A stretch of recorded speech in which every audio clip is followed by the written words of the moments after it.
C'est parti. Bienvenue sur Radio Mundus, l'émission des généraux de canapé, avec l'homme dont le seul regret dans la vie est de ne pas avoir passé le bac série B en l'honneur de ses films préférés, Dieter Lord, et Alzoom, la personne qui préfère lancer du rétro gaming sur Age of Empires 2 plutôt que de se faire taper dessus sur Europa Universalis. Ah, il fait les deux. Ah bon, il y a Age of Empires 2, c'est du rétro gaming à ce niveau-là. Oui, mais il se fait aussi taper dessus sur Europa 4, pas sur des jeux plus récents. Alors, donc, aujourd'hui c'est une émission un petit peu spéciale, parce qu'on va pas parler d'histoire, on va parler d'actualité, et on va faire un petit retour sur le 3. Sur l'actualité, donc un point on va dire général sur le forum, comme vous avez vu il y a eu quelques problèmes dernièrement, des petits bugs de forum, donc c'est pour vous dire que nous sommes au courant, et que une solution qui va être trouvée dans les prochaines semaines, et qui va mettre définitivement fin aux soucis que nous avions depuis l'automne dernier. Normalement la solution a été tranchée, après il faudra juste définir le calendrier exact, mais voilà, dans les prochaines semaines, tout devrait aller au mieux. Concernant l'évolution de l'émission, donc le MP3 nous allons faire ça dans les prochaines semaines, que ce soit peut-être Dider ou moi, mais nous allons nous y mettre. Il y avait une idée de mettre une barre chronologique sur YouTube pour mieux suivre les événements. Dider, c'est possible depuis Twitch? De faire quoi là? J'ai pas trop Bah en fait, compris. de mettre une barre chronologique sur la vidéo YouTube qui aiderait peut-être à mieux s'y retrouver pour ceux qui veulent peut-être aller d'un point à l'autre. Ah Je sais ouais, pas. genre un sommaire, tu vois, ou en cliquant sur la minute, ben t'arrives directement, enfin sur le chapitre, t'arrives directement Je sais à la pas, minute précise. faut voir parce que quand on transfère depuis Twitch, ça te met, tu peux pas retoucher la vidéo, mais peut-être qu'après on peut la modifier. Il doit y avoir moyen. D'accord, bon bah Faut chercher. nous allons regarder ça. Alors, bon, on va faire ça dans la suite des forums de la communauté. Donc alors, ce qui est devenu quasiment le forum officiel d'Age of Empires 2, donc la partie multijoueur Age of Empires 2. Depuis 2 semaines environ, nous avons pas mal de parties qui se lancent au niveau de la communauté, pour ceux qui veulent jouer. Dider, Oui. Twitch, et donc c'est assez actif en ce moment, il y a des Ah, il parties y a tous les plusieurs soirs. parties par jour, tous les jours de la semaine, grosso modo. Voilà. Au début, c'était une fois le dimanche soir, une ou deux parties. Et ben d'un coup, il y a 4, 5, 6 joueurs qui se sont rajoutés. Donc maintenant, on peut faire du 2v2, 3 contre 3 tous les jours sans problème. Il suffit d'aller sur le TS et puis de demander aux joueurs s'ils sont intéressés.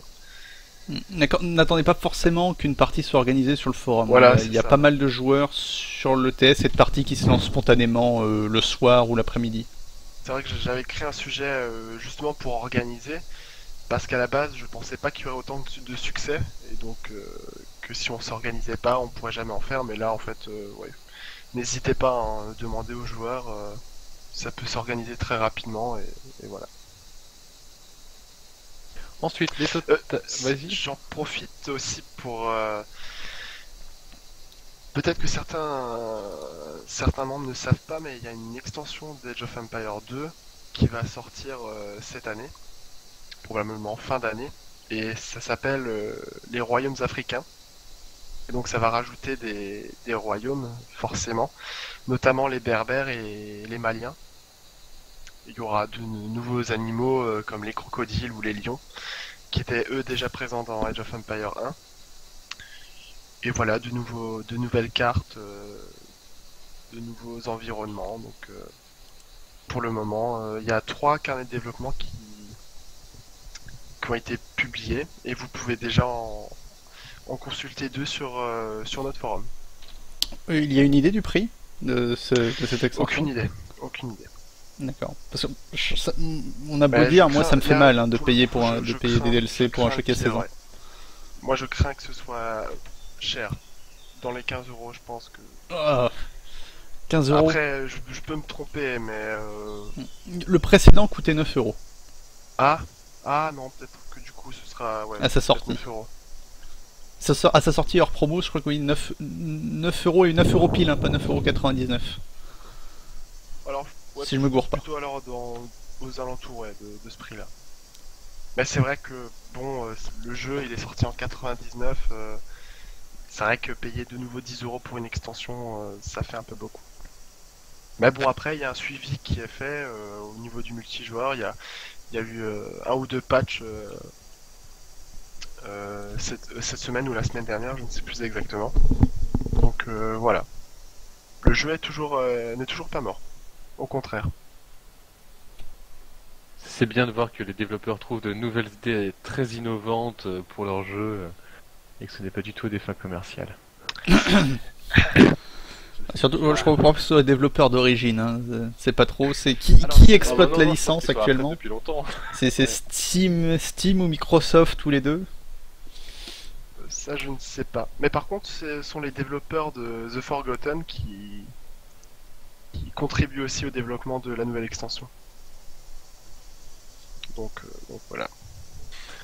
Je sais pas si on peut se féliciter qu'Age of Empires 2 soit toujours suivi et juste pour mettre des factions. C'est vrai, c'est vrai. J'aimerais qu'il y ait un nouvel Age of Empires, mais bon, en attendant, on se contente de ce qu'il y a, quoi. Surtout que niveau RTS, il y a pas vraiment de jeu récent qui valent le coup. Ah, on y reviendra peut-être un peu plus tard. Ouais, Alors, je on sais, va Peter faire Lord, Total on va War. dire ce Alors sur les Total War, donc Warhammer est toujours un peu discret, mais on a eu quelques informations au moment de l'E3 sur la magie, les orgues, les unités volantes, et un retour qui est assez positif sur Angry Joe. Donc vous pouvez retrouver toute l'information sur notre forum. Et bon, pour le moment c'est vraiment très discret. On a vraiment peu de retour. On a juste une image, je crois, du tank à vapeur qui est arrivé, qui était Oui. pas mal. Et sinon, voilà, très peu d'informations, qui semblent peut-être confirmer que le jeu en est qu'à son début de développement. Sortie de la campagne Le Dernier Romain pour Total War Attila. Ça, une quinzaine d'euros, je crois. Ouais, 15€, 14,99 sur Steam. Voilà, je me rappelais bien.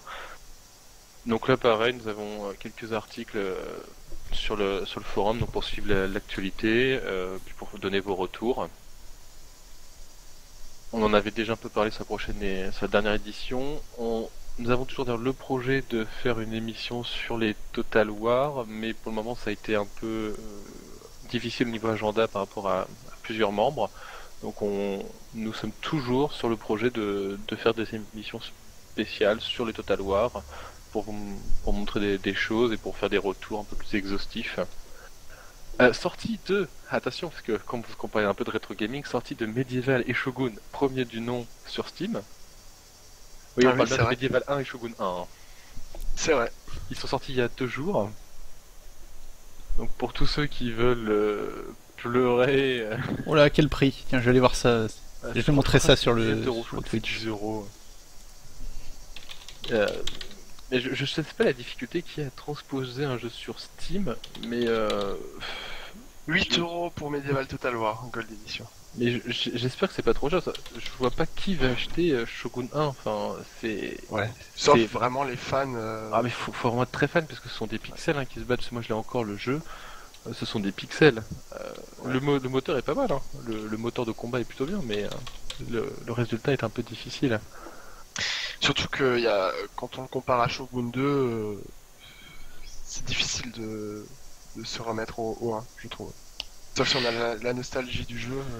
Après, moi je reste toujours nostalgique d'une partie du gameplay. Je trouvais que dans les vieux Total War, la carte de campagne était mieux. La carte de campagne où tu te déplaçais comme dans Europa de province en province, voilà, case par case. Ouais.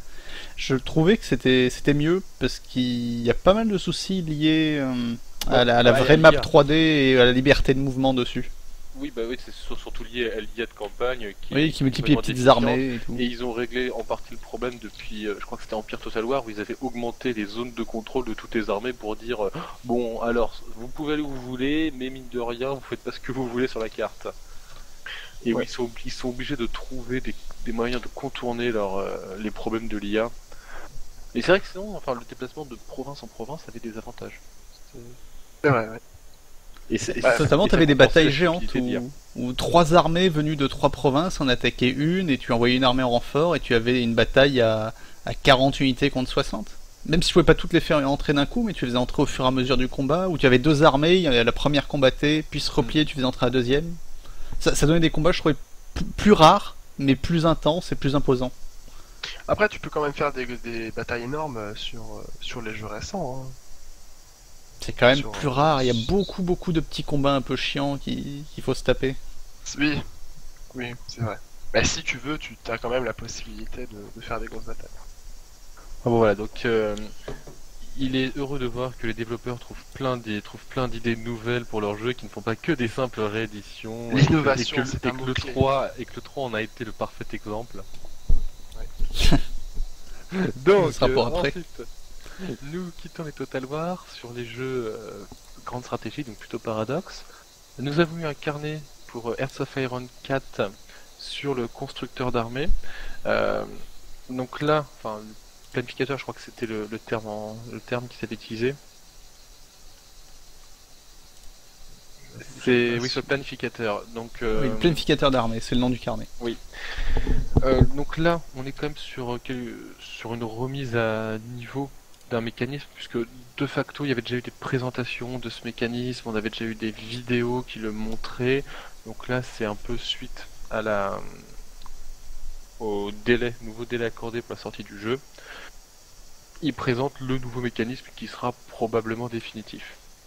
Donc il y a peu de nouvelles informations, si ce n'est, maintenant vous avez le mécanisme qui sera plus ou moins à la sortie, et vous êtes certain que quasiment certain que ça ne changera pas, alors que la plupart des mécanismes ont changé depuis le début. Pour ceux qui suivent les autres DD, qui suivent les vidéos, il y a vraiment peu de changements. Donc l'idée c'est que avec votre production, vous produisez de l'équipement, avec le planificateur, vous renforcez vos unités, vous les améliorez, vous leur faites le passage technologique, et vous mettez les unités sur la carte, on va dire, et vous composez vos armées. Donc c'est ce qui permet, une fois que c'est produit, donc d'organiser l'équipement et sa distribution à l'ensemble de votre armée. Le mécanisme a l'air assez intéressant et relativement intuitif. Enfin, l'interface a l'air assez intuitive. Évidemment, après, il faut mieux y jouer pour avoir un bon avis. Mais sur toutes les vidéos qui ont été montrées, sur tous les retours qu'il y a eu, sur les explications qui ont été données, le mécanisme semble assez appréciable. Notamment sur la modernisation de l'armée, ça a l'air d'être assez intéressant et intuitif. Sauf si de retour, on va passer sur EU4. Non, moi c'est bon. EU4, donc il y a eu des carnets depuis, donc ce sont principalement les carnets post-Common Sense, sur du hotfix, sur des petites améliorations. Il y a vraiment peu d'informations. Il y en a sur les idées nationales de nouveaux pays. Sauf que les idées nationales, on avait déjà fait le tour des gros pays, maintenant ça reste très subsidiaire. Oui, c'est plein de petits pays, mais c'est toujours sympa de voir que tous les pays se distinguent de plus en plus les uns des autres. Oui. Après, il y a aussi quelques idées qui sont pour des pays qui ne sont pas jouables dès 1444. Ce sont des pays qui sont déjà intégrés dans d'autres nations plus grosses comme le Léon ou l'Orléans en France. Donc après, je vois pas forcément l'intérêt de donner des idées pour ces pays-là, mais je pense que c'est pour les joueurs qui veulent se faire des trips en libérant des états. Ou en transférant la save. Je viens de penser pour Orléans et Léon, ça peut être intéressant si tu transfères la save de CK2. Enfin, la map de CK2 directement sur Europa. Parce que tous ces pays du coup existeront et auront des idées nationales. Ensuite, donc il y a un débat qui a été lancé hier, je ne me trompe pas, sur Restif, sur le positionnement des forts, ce qui peut être très intéressant pour ceux qui se posent des questions. Parce que maintenant les forts ont une place très très importante dans la guerre. Donc avant, leur placement était, on va dire, imposé, puisqu'il y en avait un par province. Maintenant, le nouveau système implique de réfléchir à où vous allez poser vos forts. Et ce petit débat est très intéressant. Donc, nous ne pouvons que vous conseiller d'aller lire et d'y répondre pour donner vos avis. Alors, on va pouvoir faire aussi... on va parler du hotfix, puisque le patch bêta 1.13 va sortir normalement le 30 juin. Alors, il y a plusieurs informations dessus. Sabrovitch avait posté le DD et avait mis en gras les points qui lui semblaient les plus intéressants, mais surtout, le multi va être plus stable normalement. Il serait temps. Ça fait quand même 3 semaines que l'extension est sortie et le multi est toujours assez cata. D'ailleurs, tu as un petit point à ce niveau-là. Donc, la partie hier, tu m'as dit que c'était un peu plus stable, mais qu'il y avait toujours des problèmes. Il y a toujours des problèmes. Après, on a échappé au pire parce que la partie de lundi, c'était tellement catastrophique que la GPO a été annulée. par exemple. Du coup, j'avais très peur pour samedi soir, et de voir qu'il y avait que quelques désynchros, ça a été un soulagement, quoi, par rapport à la game, parce que je voyais déjà la catastrophe arriver. Ouais, on était aussi 10 de moins que la semaine d'avant, que la semaine dernière. Hein. C'est vrai qu'on avait pas mal d'absents. Ouais, on était 33 joueurs au lieu de 44, 42, ouais, 43, 44. Oui.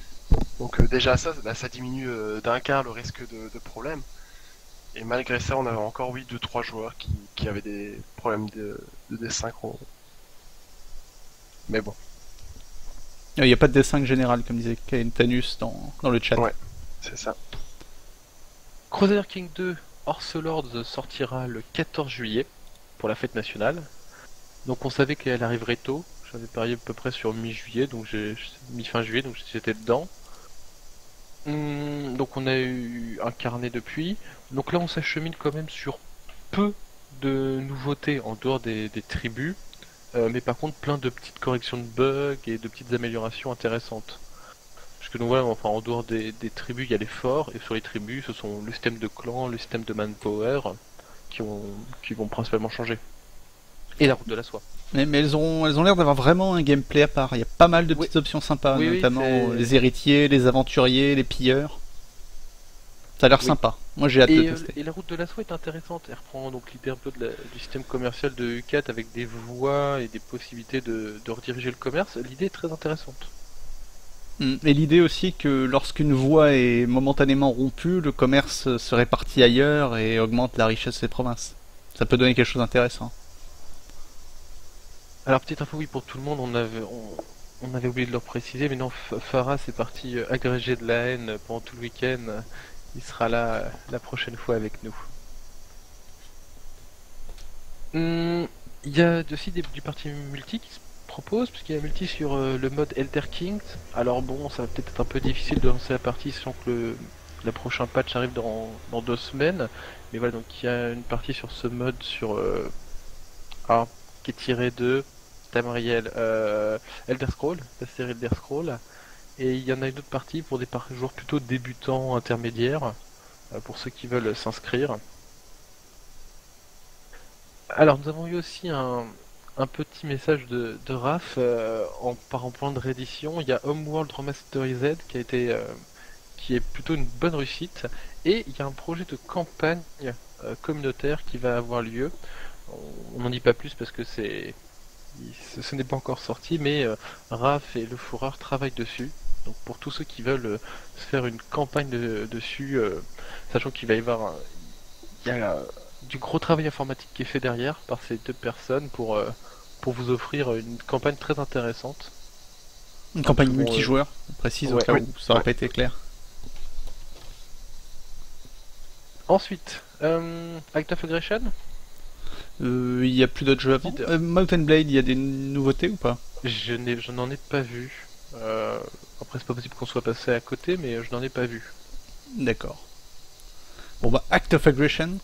Donc comme Alzoom disait, il n'y a pas eu de gros RTS qui a fait parler de lui depuis StarCraft 2 en fait. Et du coup avec Eugène System on peut espérer avoir quelque chose de sympa. En septembre je crois qu'il sort. Et du coup je traduis les carnets de développement au fur et à mesure sur le forum. Je vous invite à lire pour vous faire une idée. Enfin, moi je trouve le jeu très sympa, et surtout tout en présentant le jeu et le gameplay, ils présentent aussi tout le background de leur univers qu'ils essayent de rendre assez fourni. Oui. Et sachant que je sais pas si on les a postés, mais il y a aussi des vidéos qui tournent déjà sur YouTube sur la bêta. Pour ceux qui veulent se faire une impression du gameplay, si on les a pas mises, on va bientôt les mettre. Parce qu'on va faire un tour et on va les poster. Petite information en fait, parce qu'il y a des personnes, donc oui, tout à l'heure nous allons faire un débat sur le 3, il y a des personnes qui sont impatientes par ce qu'on va dire. Vu que le sujet est quand même plutôt léger, parce qu'il y a des personnes qui veulent nous rejoindre pour en discuter avec nous, on n'acceptera pas 20 personnes, mais s'il y a quelques personnes qui veulent venir en discuter avec nous, qui ont suivi le 3 sur certaines choses, elles sont les bienvenues. Battlefield Gothic Armada, il y a eu de nouvelles images qui sont arrivées, je crois que c'était des vaisseaux du chaos. Le jeu a l'air d'être un peu attendu. Bon, en même temps, alors c'est vraiment le tout début entre guillemets, le début des présentations. Un Warhammer dans l'espace, quoi. Ouais, Warhammer 40 000, donc on sait qu'on avons quelques joueurs qui attendent ça. Faudra voir ce que le jeu va donner, mais donc quelques petites images et avec un intérêt comme de la communauté, de plusieurs de nos joueurs. Mais sinon pas de nouvelles informations. Kozak 3, alors je vais de nouveau écorcher son nom, mais Feurdre poursuit le travail de traduction et de suivi du jeu. Donc je crois qu'il y a eu un carnet, il y a eu de nouvelles images. Et ça a l'air assez joli. Bon, donc mais je crois pas qu'il y ait eu d'informations très très importantes. Donc pour tous ceux qui veulent suivre, allez sur le sujet concerné. Nous le remercions pour ses traductions. Ensuite, alors sur YouTube et Twitch, quelques petites informations. Le multijoueur commenté se poursuit, leader. Oui. Tous les samedis. Donc pour la GPO du samedi, enfin la partie multijoueur du samedi, donc nous avons toujours les vidéos pour ceux qui veulent suivre, en plus de Twitch et avoir le retour des joueurs sur la partie. Xenonaut Elrond poursuit son let's play. Là je sais plus du tout où nous en sommes parce que dernièrement j'ai pas eu le temps de voir. Mais voilà, donc il poursuit son let's play. Je crois qu'il y a eu un mort encore. C'est tout ce que j'ai entendu. Au niveau de nos parties multijoueurs actuellement, donc on avait dit Age of Empires 2. Là il y a pas mal de parties tous les soirs. Il y a subtilement un peu de Command & Conquer 3 qui est lancé par une personne ici présente. Ah oui, on a pu faire quand même pas mal de parties. Pas autant qu'Age of, c'est sûr, mais on a pu faire quelques parties, notamment un 3v3. Donc c'est sympathique, et s'il y en a qui veulent nous rejoindre, n'hésitez pas. Sinon, bon bah après, sur niveau vidéo, c'est The Witcher 3 où tu poursuis ta partie. Et nos multi 4, même si là je crois qu'on ne peut plus s'inscrire sur aucune partie actuellement, si je ne me trompe pas. Non. Du coup il va y avoir de nouvelles parties de lancer une fois que le multi sera de nouveau stable. Donc normalement, début de semaine prochaine, le multi redevient stable, on y croit. On veut y croire. On espère, oui. Et après, rien ne vous empêche de vous inscrire en tant que remplaçant, hein. Si jamais on a besoin de remplaçant, vous aurez quand même l'occasion de jouer. Là je crois que nous avons fait le tour sur l'actualité de tout ce que nous voyons actuellement. Je pense que nous n'avons rien oublié. On a fait le tour de tous les jeux que suit le forum. Nous allons donc pouvoir passer à l'E3. Alors, donc Alzoom, t'avais peu suivi, enfin t'avais après des informations sur un ou deux jeux, mais t'avais peu suivi. Leader, toi t'avais suivi l'E3 ? Un petit peu. Bah moi c'est un peu pareil, donc comme j'ai dit, moi j'ai fait des fonds de tiroir pour trouver des sujets qui m'ont vraiment intéressé. Parce que donc c'était un 3. Il y avait des sorties intéressantes, mais il n'y a rien de révolutionnaire, et il y a beaucoup de projets, on se doutait qu'ils étaient déjà dans les cartons, donc moi c'est vrai que j'ai pas été plus intéressé que ça. Alors, bon bah je vais commencer, puis histoire de lancer le sujet. Moi c'était vraiment Mass Effect Andromeda. On savait qu'il y aurait des informations sur le 3. On a eu une petite vidéo, on a eu 2-3 informations. Donc moi c'était ce que j'attendais le plus sur le 3, et puis il y a quasiment rien eu. Toi Diver, ça t'intéresse pas, je crois, Mass Effect? Si, j'aime bien, j'ai bien aimé Mass Effect 3. Et toi Alzoom? Jamais joué. Eh ben tu as loupé la plus grande saga de toute notre génération vidéoludique. Galapec, est-ce que c'est Mélitas? Oui, c'est ça.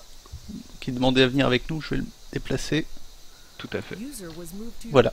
Donc on sait juste actuellement un nouveau héros, une nouvelle galaxie, une nouvelle équipe, une histoire un Mako qui devient enfin intéressant à jouer, pas juste un truc horrible qui te donne envie de te suicider toutes les 5 minutes. Donc voilà, donc peu d'informations, mais le peu qu'il y en a eu, moi j'étais heureux. Mass Effect, ça reste peut-être... Ouais, mais Shepard n'est plus là. Eh oui, Shepard n'est plus là. Et avec lui, probablement, Liara, Garrus, et tous les À moins autres. qu'on les trouve, tu sais, pour des petits flashbacks, Ouais, des petites missions. Je pense que Liara, ils vont nous la mettre. Garus, probablement, parce que ce sont quand même des personnages très emblématiques de la série. Pour les autres, il faudra voir. je sais pas si on y... Certains si on va y gagner à les voir, parce qu'il y en avait des très bons, mais il y en avait quelques-uns mauvais. Et il y a Voilà. Archange en gros fan de Valve qui nous dit que l'issue était inintéressante parce qu'il n'y avait pas d'Half-Life ni de Left 4 Dead.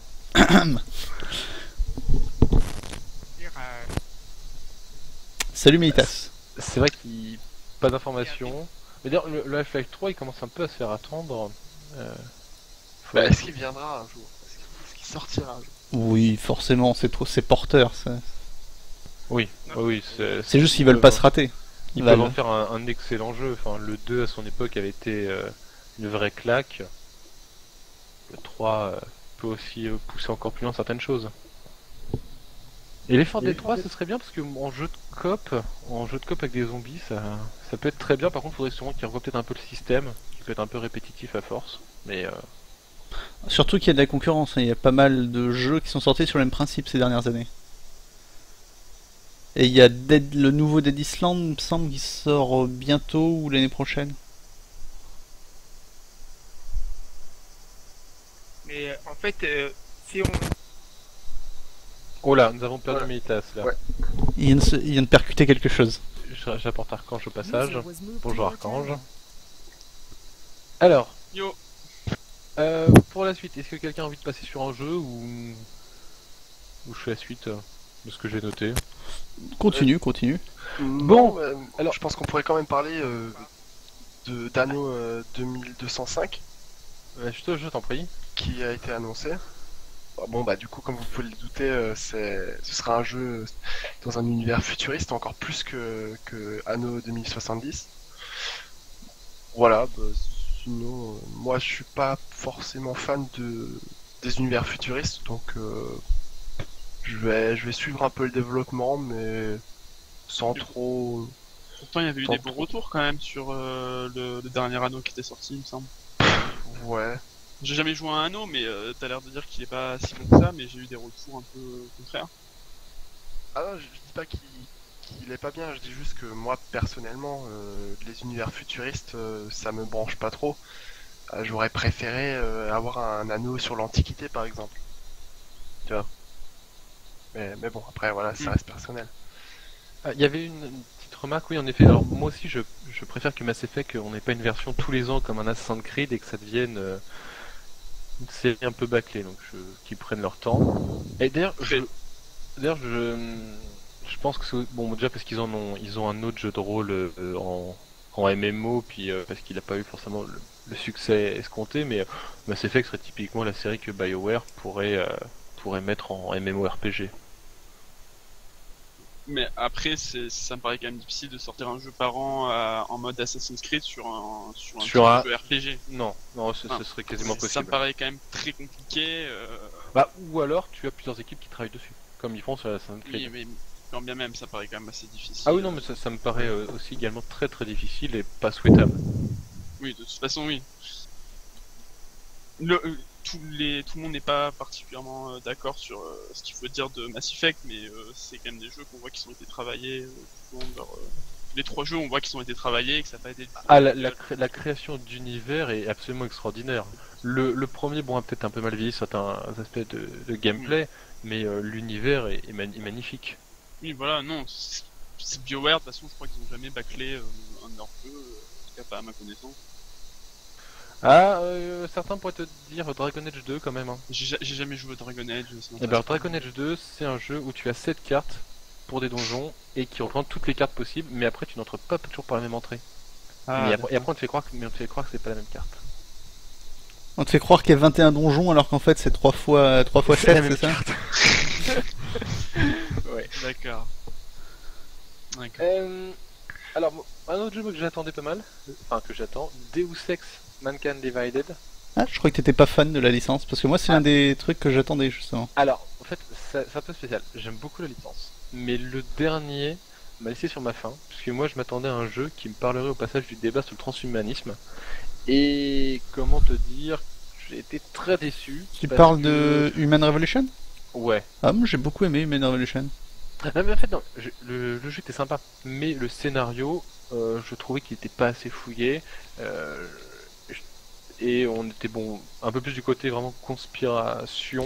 Mais oui, t'as des Illuminati, mais un complot des Illuminati en l'an 2100, c'est génial. Oui, mais non, mais c'est pas mal. Mais là, en fait, il y avait quasiment que ça, et le débat sur le transhumanisme, qui pourtant était mis en avant sur la promotion du jeu, on ne l'a pas vu. Et en plus au-delà de ça, à un moment tu t'ennuies vraiment et tu comprends à peine les vidéos finales quand il fait ses choix. C'est juste toi, joueur, t'as décidé, puis le personnage tu t'en moques de ce qu'il avait, de ce qu'il pensait. Alors moi cette image j'avais été un petit peu déçu du dernier, mais j'ai bien mis le gameplay, et c'était sympa. Et donc par contre j'attends beaucoup le prochain pour enfin avoir mon jeu qui me parlera du transhumanisme. Je l'attends.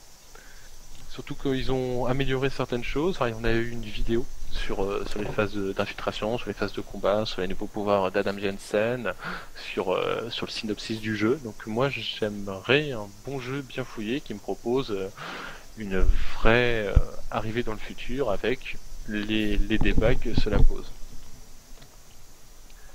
Et qui d'autre attend Deus Ex ici, à part Dieter et moi? Jamais joué. Moi, jamais joué. Ouais, bon, en fait, en même temps, je crois qu'il y a Guido et moi qui attendons les RPG dans ce salon. C'est des incultes. C'est-à-dire que moi, les RPG, j'en ai tellement rattrapé que j'achète des RPG de 10 ans à 1 € et je les rattraperai au fin du jeu. D'ailleurs, ça avance bien, Vampire the Masquerade? Ça avance. Bien. Alors, je vais rebondir sur ce que dit Kaetenus. Oui, en effet, en toile de fond, on le voit, mais ça doit pas être qu'une toile de fond que tu perces avec un petit coup de couteau. Ça doit être assez présent. Or, là, l'univers était assez vide, les rues étaient vides, et il y avait plein de choses que tu ne pouvais pas apprécier, je trouve, dans le prétend. Donc, j'aimerais qu'ils développent cet aspect-ci, surtout qu'ils le mettent en avant dans la promotion du jeu. Donc, j'aimerais vraiment que ce soit bien incorporé. Après, est-ce qu'on peut vraiment reprocher à un jeu vidéo de pas avoir un fond philosophique, on va dire, très porteur, sachant que y a quand même très peu de jeux vidéo qui le font, voire même aucun. Alors, moi en fait ça me gêne pas, ça me gêne pas, mais à ce moment-là t'en fais pas la promotion et tu dis pas bah voilà, vous allez arriver sur un jeu qui va vous montrer l'humanité au bord du gouffre avec le débat sur le transhumanisme. Tu le fais pas. Tu dis après, juste oui, vous allez faire 3-4 missions sur des conspirations et en toile de fond vous aurez 2-3 personnes transhumaines qui vont avoir un peu de ségrégation. Après oui, mais si on en revient aussi au grand problème des jeux vidéo gros budget qui font appel à des écrivains, des scénaristes de qualité, c'est que c'est souvent des gens qui jouent pas à des jeux vidéo et du coup il y a un grand décalage entre ce que les game designers font et le scénario, et souvent on a un décalage entre ce que les scénaristes voulaient faire façon film et le jeu vidéo en lui-même. Et c'est vrai que souvent dans les jeux, j'ai pas joué à Deus Ex, mais souvent ils te vendent un truc qui n'est pas du tout la même chose parce que ils ont un truc marketing qui était pas faisable en jeu ou que l'équipe n'avait pas la maturité de faire. Actuellement, un jeu vidéo avec un fond porteur, je vois pas trop ce qu'il y a. Si toi t'as une idée. J'aimais bien un peu Mass Effect 3 parce qu'il avait quand même tenté d'englober, alors enfin Mass Effect de manière globale parce qu'après il y a eu plusieurs débats qui ont été lancés c'est avec Mass Effect, mais Mass Effect, le transhumanisme il t'en parle un petit peu dans le 1 avec la puce de Kaidan, avec ce genre de choses sur les pouvoirs biotiques, sur la place de l'humanité dans la galaxie, sur les rapports entre l'humain et les autres civilisations. Donc on peut parler des Mass Effect si on veut rester un peu dans le côté un peu futur, technologique. Peut-être les Bioshock aussi, peut-être. On peut aussi parler des Bioshock, pourquoi pas. Donc on peut en amener plusieurs. Après, évidemment, moi je demande pas ça sur tous les jeux, puis ça m'ennuierait d'avoir que des jeux comme ça. Mais si le jeu le met en avant, fait la promotion, et pas que sur un aspect marketing, parce qu'il y a aussi les développeurs qui en parlent, puis moi j'achète aussi le jeu pour ça, pour voir un peu derrière.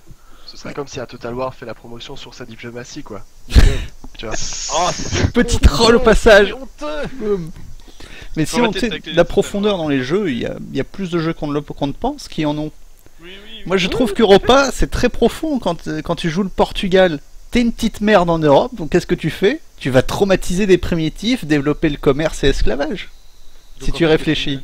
Et la mécanique de jeu te pousse à faire ce qu'historiquement a fait le Portugal, petite nation pauvre.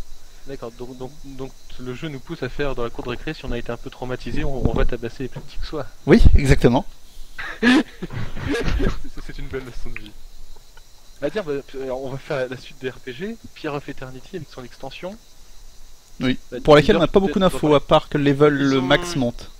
Ils ont annoncé une extension à Empire of Eternity. Oui. Le 3. Oui, et nous avons eu des images, nous avons eu des petites informations. Ouais, je crois. Donc, Sur le forum, je crois que oui, aussi, tout à fait. Oui, ça a été Donc, relayé on sur le forum. a un nouveau, enfin plus de niveaux, nouvelles zones à explorer, nouveaux compagnons, enfin genre après c'est vrai qu'on est sur les aspects gameplay qu'ils ont vus, sur le scénario on n'a pas encore vu. Et bon, On sur peut Empire of supposer que ce serait une suite directe à l'histoire et peut-être qu'on pourra récupérer nos persos de la première campagne. Ça pourrait être peut-être. intéressant. Puisque le level max augmente, ça sous-entend un peu Oui. une sorte de zone haut niveau. Oui. On n'en sait rien. Bon après il faudra qu'on ait un peu plus d'infos, surtout bon Empire of Eternity, c'est surtout pour l'histoire qu'on y joue, plus qu'autre chose. Et c'est vrai que là-dessus on manque encore un tout petit peu d'informations. Mais ça va être inspiré d'Icewind Dale sur qu'ils ont dit sur le sur le niveau des Apparemment, environnements. Militas nous dit qu'on a quand même des infos, que l'extension sera en 2 parties, Oui, pour acheter en une seule fois. c'est The White March, oui, partie 1 qui va sortir. D'accord. D'accord, c'est encore les jeux en kit, ils développent une partie du jeu, ils attendent. Alors, C'est pour maintenir non, les fans en haleine, hein. Ils te sortent une première campagne, puis une deuxième. Non, mais ça permet de pas de gagner du temps de développement. Un peu Oui. comme StarCraft avant 2, qu'il quoi. soit totalement fini de. Mais StarCraft développer. 2, ne parlons pas de cette arnaque. Ça fait quand même 5 ans 5 ans et la campagne est toujours pas finie, quoi. Ouais, là, la dernière extension sortie cette année. Et puis t'as vu le prix? Mais le prix des extensions pour une campagne? Ça. C'est... Non, là, n'en parlons même plus. Je vais devenir agressif, là. Putain. bah, on va poursuivre les RPG. Alors, je sens qu'il va y avoir un petit tremblement. Fallout 4. 4. Par- J'ai par beaucoup Bethesda. d'espoir et beaucoup de peur. Par Bethesda, mais oui. Tu m'aurais dit Obsidian, surtout après Pilar, j'aurais sauté de joie. Bethesda, j'ai peur, quoi. Je l'attendais. Hop là. Donc, je trouve Allez, que vous Skyrim, êtes méchant. On a l'impression que Guider a un problème avec Skyrim quand même. Ah, bon, j'ai suffisamment dit. Mais il y a pas mal d'annonces intéressantes sur Fallout 4. Mais ces Oui. annonces de gameplay, ça, qui ont l'air sympas, d'univers, de graphisme, ça a l'air sympa. Il y a l'air Alors, moi, pas mal de c'est surtout trucs. le craft, peut-être au-delà des graphismes et autres, bon, ils ont pas l'air trop évolué. L'univers, ça reste comme dans l'ensemble même. Par contre, le système de craft, le fait que tu vas pouvoir créer des choses. Et ça va être. Et développer changé. une sorte de mini-base, il me semble. Oui, tu vas pouvoir créer, et puis créer des objets. donc Oh, ça a l'air chiant, ça. Déjà. Oh, bah, ouais. Quand t'es un joueur de RPG, c'est sur shoot cool d'avoir un craft développé et qui a un intérêt dans le jeu, pas Oh, juste moi, le avoir. craft, c'est typiquement un truc qui m'emmerde. Voilà. Moi, ça m'interpelle. Je me dis, ça peut être vachement cool d'avoir son petit avant-poste à soi avec sera- des gardes, sa petite équipe dedans et tout. Ça, on peut prévoir que Fallout 4 New Los Angeles développé par Obsidian sera exceptionnel. Peut-être. Et, Non, Fallout en 4 attendant, de Bethesda. ils ont pas parlé du scénario. Hein. Je pense que c'est parce que justement, comme d'hab, ils vont faire un scénario assez chiant et assez linéaire. Mais Ils ce savent sera- que mais c'est ce pas leur sera- point fort et ils Ce évitent au sera maximum un d'en parler. excellent simulateur de randonnée. Oui, voilà. Bah, après, ils ont une bonne direction artistique. Le 3 avait été voilà. excellent là-dessus. Le 4 sera sans doute excellent là-dessus. Mais j'aimerais Les bien qu'il y ait un artistes intérêt à de Bethesda parcourir sont- un joli univers post-apo. Des non, quêtes mais- intéressantes, quoi. Pas va chercher le péon là-bas, va tuer le machin et reviens me voir. Et surtout pas des choix du genre. T'es niveau 2, tu viens de sortir de l'abri, un mec se pointe et te dit mec, veux-tu désintégrer avec une bombe nucléaire la ville qui est en face de toi? Mais attends, Ah, j'ai à ça, peine d'y c'était entrer. génial. Non, vas-y. Ça, c'était génial. Génial, quoi. Tu demandes Ouais. pas à un inconnu, et mec, tu veux pas faire péter la bombe nucléaire? C'est ridicule. Ah, tu sais, dans Wasteland 2, tu pouvais assez rapidement faire sauter une bombe nucléaire dans ta base, ce qui faisait un game over. Ouais. D'accord, oui, mais c'est dans ta base. Là, c'est Péon 1 qui te demande de faire sauter la ville des péons d'à côté, quoi. Il aurait pu te filer 2-3 missions pour te tester avant. Ça coûtait quoi que le gars te demande d'abord d'assassiner un inconnu, puis de tuer le shérif, puis il dit ah c'est bon, t'as fait tes preuves, maintenant je te donne les codes pour faire péter la bombe nucléaire. Ça coûtait juste un petit peu de temps de développement et de missions lambda pour un peu mieux amener la chose. Vu comment c'est annoncé, tu vas l'acheter Day One ou pas le jeu? Fallout 4? Oui. Pas du tout. J'attendrai d'abord des retours, de me faire Mais un faites avis, comme etc. moi, acheter des jeux 10 ans après leur sortie, c'est moins cher. Et les Ah, RPG, peut-être ça pas 10 ans ça après, vieillit- mais non, pas les des One, RPG, ça c'est ça sûr. vieillit très bien, les RPG. Je suis pas complètement convaincu. Les bons Bon, on a- RPG vieillissent très bien. Alors, on se pré Fallout 4. Bon, alors, on va passer rapidement dessus, comme ça ce sera fait. Final Fantasy VII, il y a un remake, c'est bien, tout ça, ça fait plaisir aux fans. Et c'est la mode, hein, maintenant, on fait des remakes, De tout et de des anciens jeux qui ont bien marché. Alors après, enfin, ils ont promis qu'ils amélioraient le gameplay, J'espère bien. donc ce qui veut dire qu'ils vont quasiment rien changer. Non mais c'est un jeu qui est considéré comme un des meilleurs jeux de tous les temps, donc tu vas juste améliorer 2-3 points un tout petit peu pour pas énerver les puristes, parce que si tu leur changes leur jeu, c'est fini, le jeu va se faire descendre. Ouais, oui. Et voilà, et puis de toute façon, tant que tu fais Final Fantasy VII en 3D, ça va se vendre à des millions d'exemplaires, et puis voilà. Mais je crois qu'ils veulent beaucoup changer, hein, puisqu'ils parlent d'adapter l'univers pour en faire un open world, etc. C'est raconter la même histoire, mais dans un univers complètement revu, pas juste en HD, d'après les quelques annonces que j'ai lues. Ah bah, les pauvres, ils vont se faire abattre. Oh là là là là. Ah, bon, après, c'est pas mal, ils prennent un peu de risque, parce qu'ils auraient pu assurer le coup et juste remasteriser les graphismes un peu mieux que une simple version HD. Et mettre 2-3 bouts de cinématiques refaites.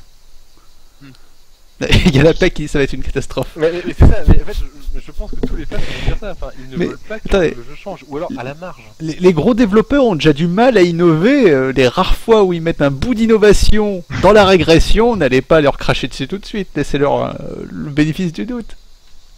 Non, mais non, je suis pas d'accord, ils peuvent pas changer Final Fantasy VII comme ça, c'est pas possible.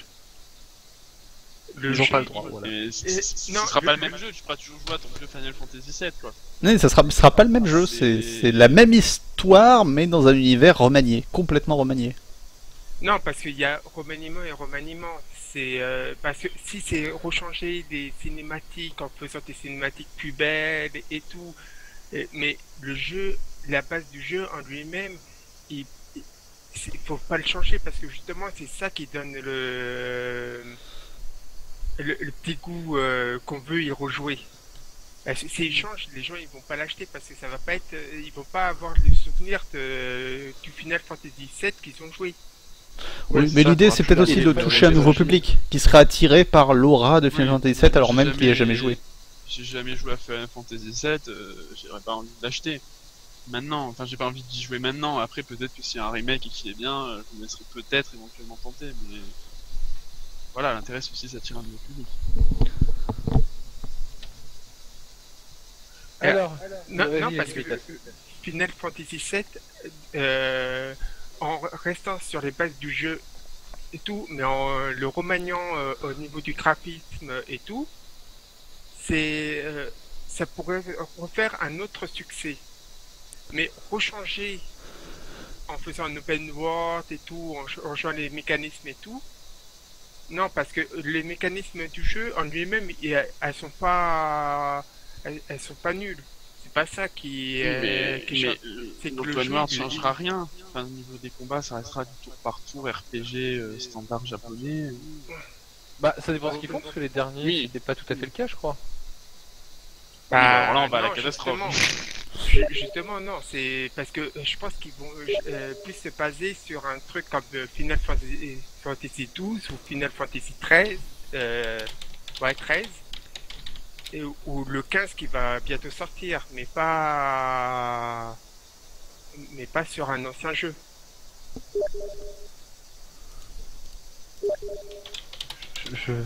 Mais j'ai peur qu'ils changent des choses, parce que enfin, je pense que ils vont juste se faire abattre par les fans. Hein. C'est-à-dire que l'idée soit bonne ou pas, hein, les fans vont juste abattre les développeurs. On a un bon exemple, regarde, on a Melitas. Ouais.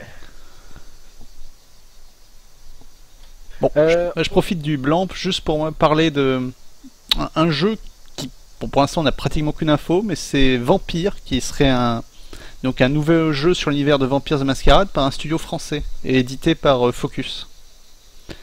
Il y a très peu d'infos à part que voilà, ce sera un jeu de rôle solo sur l'univers de la Mascarade.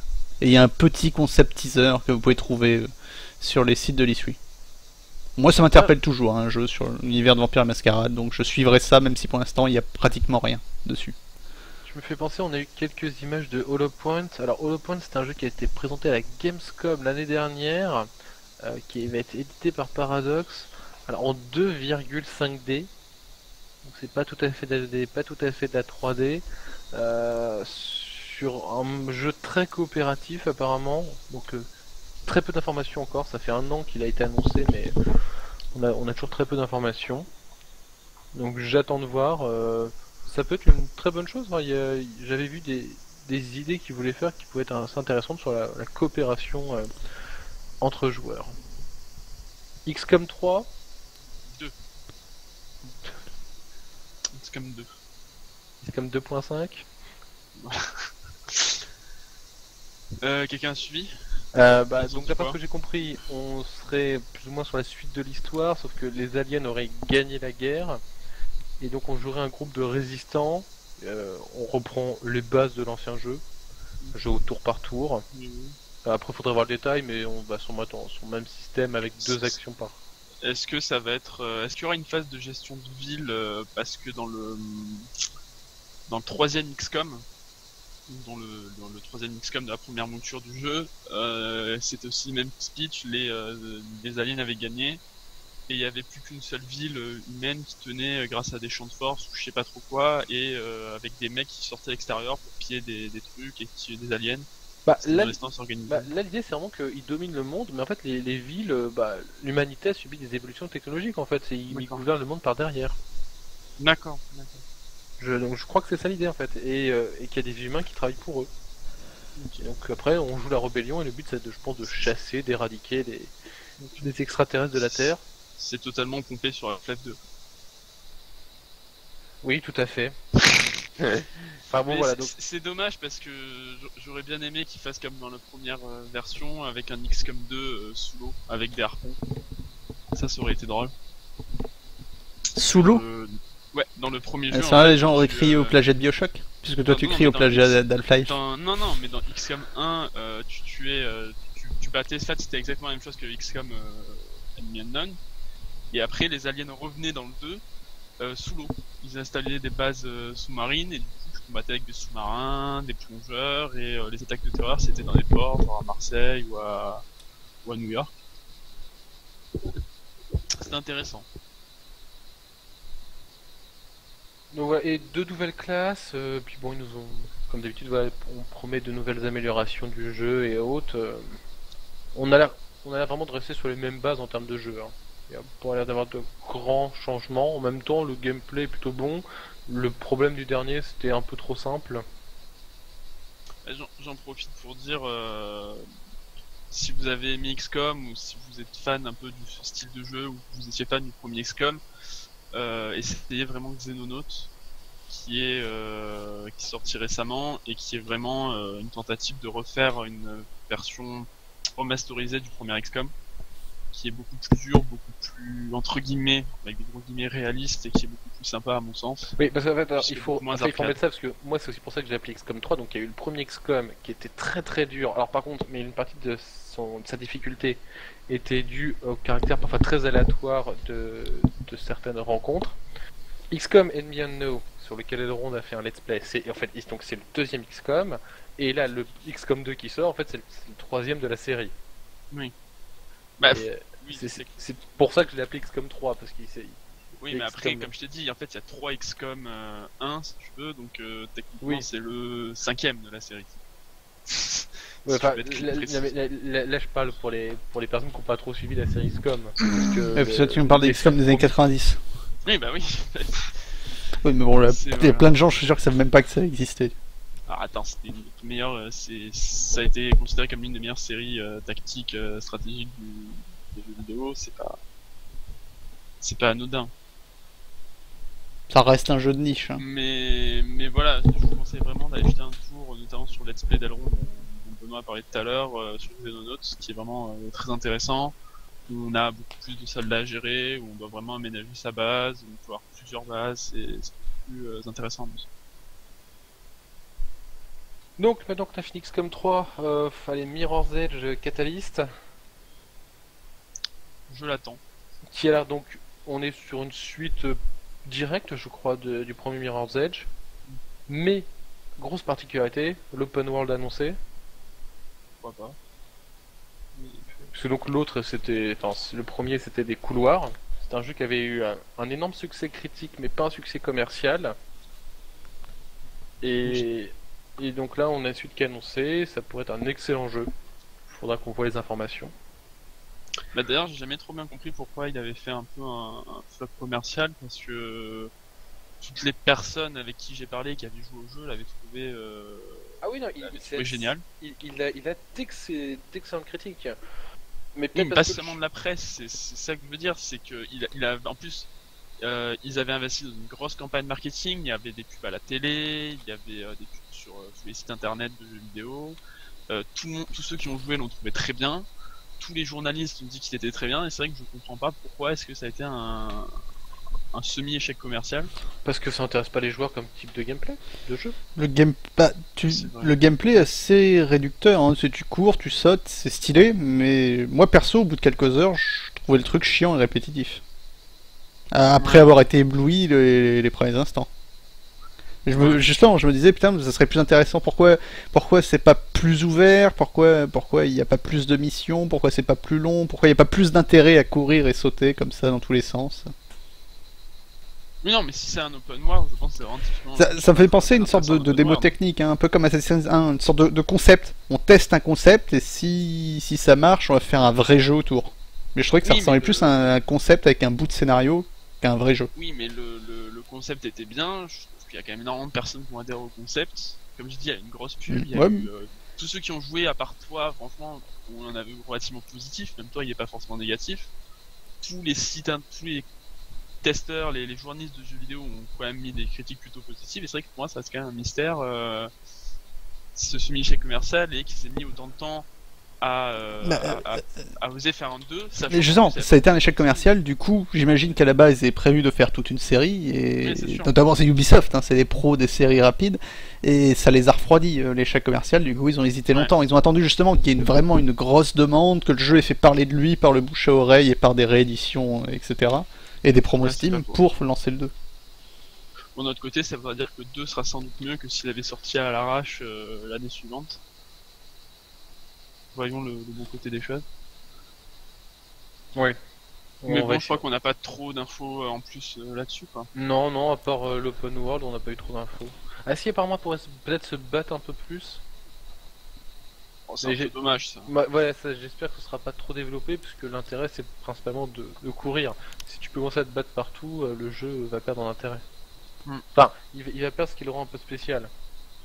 Et il va devenir un peu trop Ah, c'est fade. ça. Ouais, fade. J'allais dire fade, mais on peut dire ça comme ça. Galapec trouve que le jeu n'a aucun intérêt. Et il est radical, plus que moi du coup. Mais tu as joué Galapec toi aussi? Parce que sincèrement, je découvre les gens qui trouvaient ces jeux pas terribles aujourd'hui. Tous ceux à qui j'en ai parlé et qui avaient joué. Ouais, mais on est toujours M'avait- surpris. Rien ne fait l'unanimité. Il y a bien des gens qui trouvent à Non, redire mais sur The justement, Witcher c'est que 3, moi, tu vois. J'avais. Non, j'avais pas eu d'ailleurs de ça, retour ce sont négatif. des complotistes. Oui, je pense. Des lézards.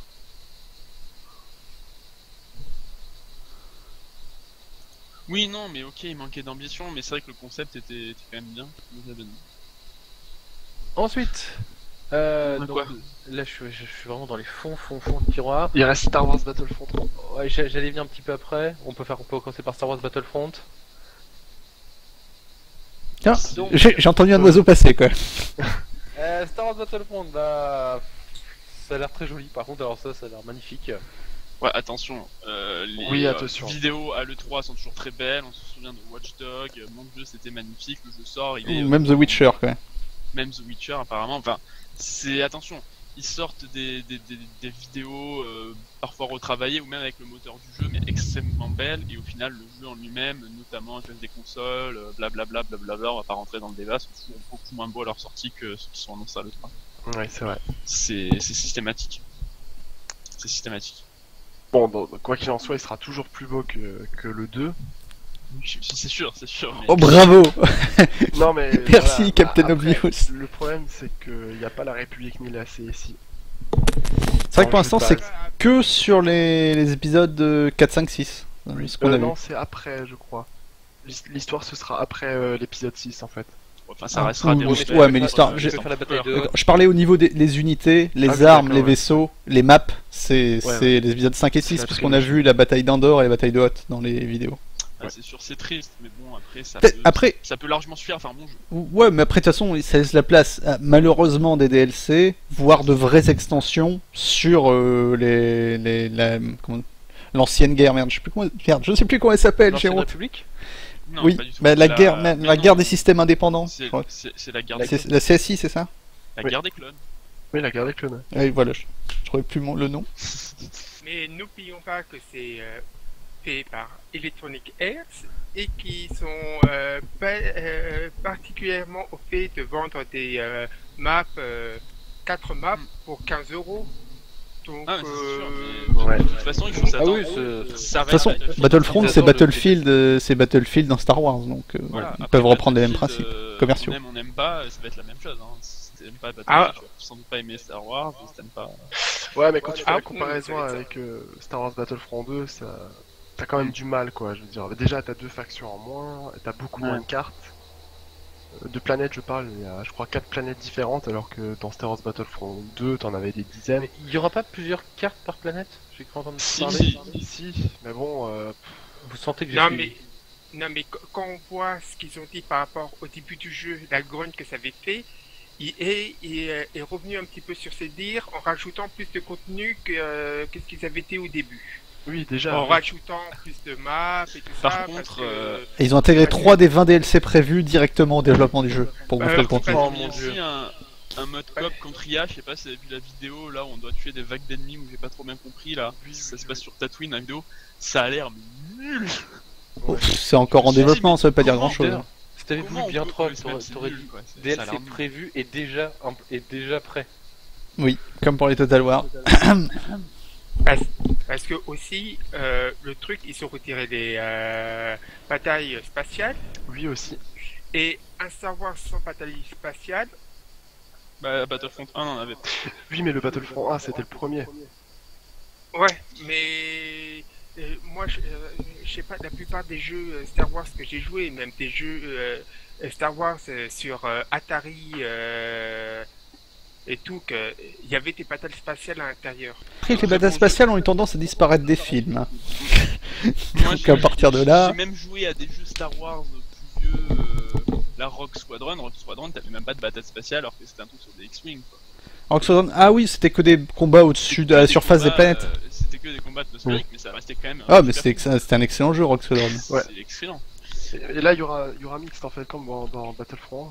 Il y aura Oui. des vaisseaux qui Mais seront De utilisables. toute façon, il n'y a pas, sur la pas bataille. grand chose à en dire. Ça va être Battlefield avec un reskin Star Wars et quelques gameplay comme le jetpack et tout.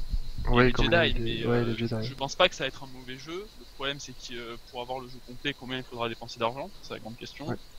Est-ce qu'il va être optimisé à la sortie? Est-ce qu'il va être buggé jusqu'à la moelle? Est-ce qu'ils ont déjà dit combien de joueurs contre combien de joueurs au niveau des affrontements? Ah, si, oui, c'est intéressant. Je crois que c'est 20 contre 20. Ah, Battlefield. déjà, Ouais, déjà ça me fait tiquer ça. Quand tu vois que Battlefield c'est 32 contre 32, Mais oui, les Star Wars Battlefront 2, c'était aussi 32 sur 32. Contre 32, pardon. 20 contre 20 c'est un peu triste, c'est un peu peu pour Ouais, c'est pas aussi donner des- l'impression d'être dans une bataille géante. Surtout quand tu sors, pour ceux qui connaissent, d'un Planet Side, où là t'as vraiment 1000 mecs contre 1000 mecs qui se foutent sur la gueule. Mais il y aura pas des IA aussi? Parce que moi j'ai un souvenir de Battlefront où t'avais des IA qui se baladaient en même temps Si, que les tu- joueurs. Si, mais dans tous les cas, ça rajoute pas le nombre d'unités présentes sur la carte. Ah, d'accord. Je viens d'aller voir sur le forum, c'est bien 20 contre 20 pour le prochain. Pas Bon, beaucoup. après, ça c'est montre qu'il est après, peut-être Verdun, moins, Verdun, ça montre ça va qu'il être sera 16 très contre gourmand. Verdun, c'est 16 contre 16, c'est un excellent. ah bah, Ouais mais, là, ouais, mais je vais Verdun dire c'est un, truc, en c'est fait, un c'était FPS, monté c'est quatre. un petit FPS, c'est pas un truc à grande échelle. Toi pour recréer une bataille Star Warsienne, ce serait quand même stylé d'avoir vraiment beaucoup de véhicules, beaucoup de soldats. Ouais. Du là, grand je- spectacle. Je Mais suis en après, train de si, lire si Battlefield c'est du 32 contre 32 et que là ils font un truc en 20v20, c'est que c'est pas anodin, c'est vraiment qu'ils ont pas pu faire du 32 contre 32 dans de bonnes conditions. Le moteur suit sachant pas, que le oui. jeu- Mais... Le moteur mais suit du coup, pas, c'est une parce que régression. t'imagines, non mais rien que les lasers, là on est sur un truc où chaque tir de laser aura un effet visuel lumineux particulier, blablabla, qui ne fait pas avec les balles. ça va être voilà, on peut imaginer un truc qui va être relativement grandiose. Ils peuvent faire le jeu un tout petit peu moins beau, il restera bien plus beau que le 2, et mettre du 32 contre 32. C'est un choix qui a dû être réfléchi et qui a dû être dicté par quelque chose, parce que c'est Battlefield qui fait ça, parce que c'est en Battlefield genre 32 contre 32, pourquoi du 20v20, il doit avoir une raison.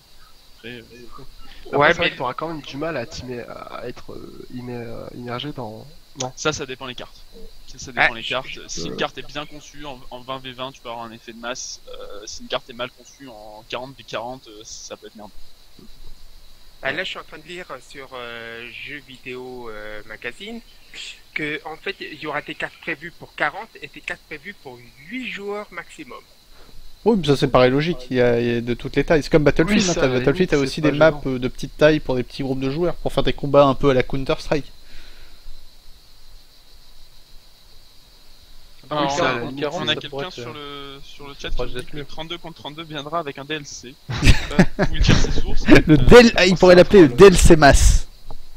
Je sais pas si c'est une blague ou s'il a vraiment eu des sources comme quoi. Non, c'est une blague, c'est un troll, je pense.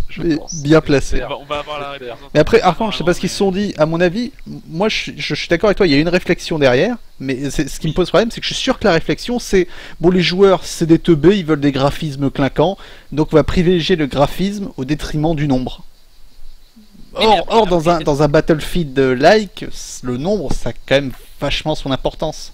Oui, mais je suis d'accord, mais après, si tu veux jouer à Battlefield, tu peux jouer à Battlefield, si tu veux jouer à Star Wars, c'est parce que tu veux peut-être aussi des gros lasers. C'est peut-être aussi comme ça qu'avait fait la réflexion, c'est bien une blague servant du Koyat. Voilà. Bon, après, je pense qu'il n'y a pas grand chose à épiloguer, hein. Ça va être un Battlefield reskiné Star Wars. Comme c'est Star Wars, on s'emballe tous parce que c'est Star Wars. Non, mais le problème, c'est que les joueurs de Star Wars Battlefront 2 n'auront pas forcément envie de l'acheter. Hein. Moi, personnellement, ça me donne pas du tout envie de l'acheter. En l'état actuel, de la chose, j'ai pas envie de l'acheter. Là, je suis en train de dire, en fait, sur le truc, il considère que c'est un Battlefield réarrangé, simplifié pour le grand public, ce qui veut tout dire. Ouais. C'est-à-dire qu'on prend Battlefield, on descend encore la qualité et on fait un jeu. C'est déjà que le dernier Battlefield, c'était pas trop ça. Ça sera un jeu très arcade. Après, ils surfent aussi sur la hype avec le film qui va sortir. Oui, quasiment en même temps. Oui, ils ont planifié la sortie pour qu'elle colle avec le film. Je crois que le film sort en décembre, le jeu doit sortir en novembre ou en décembre. Il va y avoir un DLC qui va t'expliquer une bataille qui va te permettre de voir pourquoi le croiseur il est dans le sable c'est de le croire que dans la bande-annonce il y a un truc dans le genre. En tout cas, j'espère pour eux que le film sera bon et donnera envie aux gens de l'acheter le jeu. Ouais. Ça c'est vraiment voilà les deux grosses productions Star Wars de l'année, c'est le jeu vidéo qui espère que le film fonctionnera. Bon voilà. Donc même dans le chat c'est assez unanime sur Star Wars Battlefront. Bon, je pense que ça empêchera pas un succès commercial, clairement. Mais je pense pas que le jeu sera forcément extrêmement mauvais. Hein. Non. Je pense qu'il sera moyen, on s'en souviendra pas dans 5 ans, mais pour le coup ça fait... c'est le problème de Battlefront 2, on s'en souvient toujours, tu vois. Dans 2 ans, tu pourras l'acheter avec tous ces DLC à un prix acceptable et ce sera soldé à 75%, tout à fait correct. Ah mais est-ce que dans 2 ans il y aura encore d'intérêt? Est-ce qu'il y aura suffisamment de monde sur le multi pour pouvoir enchaîner des parties sur des maps pleines? C'est ça le problème quand tu te dis dans ce genre de jeu. Je suis désolé, j'ai ressorti ma Xbox, il y a encore des gens qui jouent à Battlefield Bad Company 2 sur Xbox. Oui, mais Battlefield Bad Company c'est un jeu qui a eu un excellent succès, qui est toujours reconnu comme un excellent jeu. Bah non, je pense que quand même dans... Je sais que Battlefield 3 par exemple les serveurs sont désertés, le 4 aussi. Ah ouais d'accord, il y a toujours du monde tu vois, mais c'est vraiment pas beaucoup pour des millions, pour un jeu qui s'est vendu à des millions de copies. Oui mais tu peux quand même faire des parties en 32 contre 32. Bah c'est justement, c'est plus si facile que ça de trouver une partie où tous les slots sont pris. Parce que d'autres jeux sont sortis, justement, c'est EA Games fonctionne vraiment sur le système de dès qu'on sort un nouveau jeu, on fait tout pour que les gens quittent l'ancien et viennent sur le nouveau. Quitte à fermer les serveurs au bout de quelques années, c'est le problème Du coup, c'est le problème qu'il y a sur les Command Conquer, dont le multi s'est effondré parce que IA a fermé les serveurs pour obliger les gens à pas passer sur d'autres jeux. C'est de facto aussi ce qui est un peu fait sur les Call of Duty, je suppose. Non, il y a Possible, toujours- je connais pas. Moi, il me semble Je sais qu'il y a pas. toujours plein de monde qui joue à Call of Duty Modern Warfare pour les noms. Encore, Oui, des le connaissances premier du du nom. Après, ça dépend. C'est les jeux qui ont vraiment marqué Call of Duty, Black Ops, Modern Warfare. C'est des jeux où tu vas encore trouver des personnes sur Sur le les multi. serveurs, sur le multi. Mais c'est des acharnés. C'est des mecs qui y jouent depuis la sortie et que. Mais par contre, pour les anciens, tu trouves plus difficilement tes serveurs qui sont remplis parce que les gens, ils sont moins intéressants. C'est moins. Quand tu regardes le dernier là qui est sorti avec Le chien là. ouais, les trucs. Fallout Non, non. Non, non. Il y a un Call of Duty dans toute la campagne solo était basé sur le fait que t'avais un chien avec toi. Et ben il est assez. Les serveurs, il y a beaucoup moins de serveurs actifs que par rapport qu'à Black Ops. Je vais avoir une putain d'idée à vendre e-games ou à plutôt Activision du coup. Puisqu'ils ont fait un jeu où le gameplay était basé sur un chien, le meilleur ami de l'homme. Le prochain, on met un cheval, la plus belle conquête de l'homme. Et pour le troisième, on met une femme. Oh putain, ouais. La Je la voyais belle. tellement venir. Belle quoi cette fois? Pourquoi je vendrais pas mes idées? Ah, il y a quelqu'un qui a dit quelque chose de terrible, effectivement. Je crois qu'on s'éloigne du sujet. Ouais, clairement. L'annulation Moi, de je suis bon, Command Benoît. Conquer Général 2. Alors moi après j'ai terminé de racler mes fonds de tiroir. on n'a pas Rise parlé of the Tomb Raider. C'est On n'a pas pour parlé revenir d'Arma à Call of Duty. Ah, si. D'après ce que j'ai lu, ils ont prévu de refaire un jeu de retour aux sources avec un jeu rebasé sur la Première Guerre mondiale ou la Seconde Guerre mondiale. Plutôt la seconde, j'imagine. C'est la première, je demande à voir quand même. Bon. Call of Duty, premier du nom. Donc ensuite Rise of the Tomb Raider. Et après moi j'ai quasiment terminé C'est quoi donc, ça, Rise of the racler Tomb mes fonds de Raider tiroir. Le reboot, je l'avais apprécié, il était pas mal. Bon, ça valait pas le jeu à sa sortie, donc je suis content d'avoir attendu je sais plus combien de temps avant de l'acheter en promo. C'était agréable. Le prochain, bon, j'attends de voir.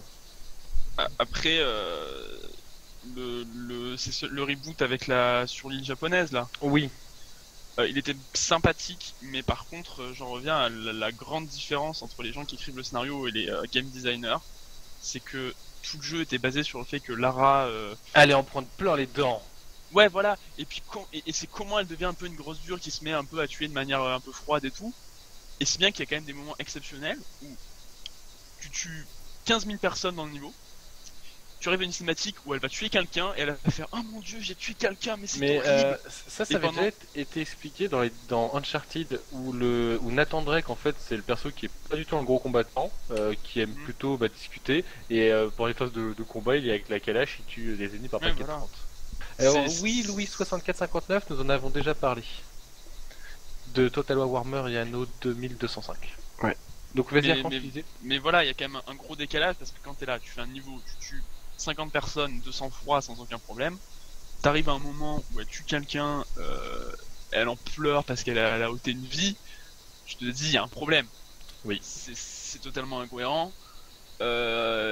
Tu fais des acrobaties sur des trucs en hauteur, nanana. Tu arrives à un moment très sympa, une cinématique très sympa, un QTE très sympa où tu montes en haut de la tour radio. Je te dis, avec tout ce qu'elle a fait, comment elle peut avoir peur en haut de la tour radio? C'est il y a quand même un gros décalage entre la scénariste, il me semble que c'était une scénariste.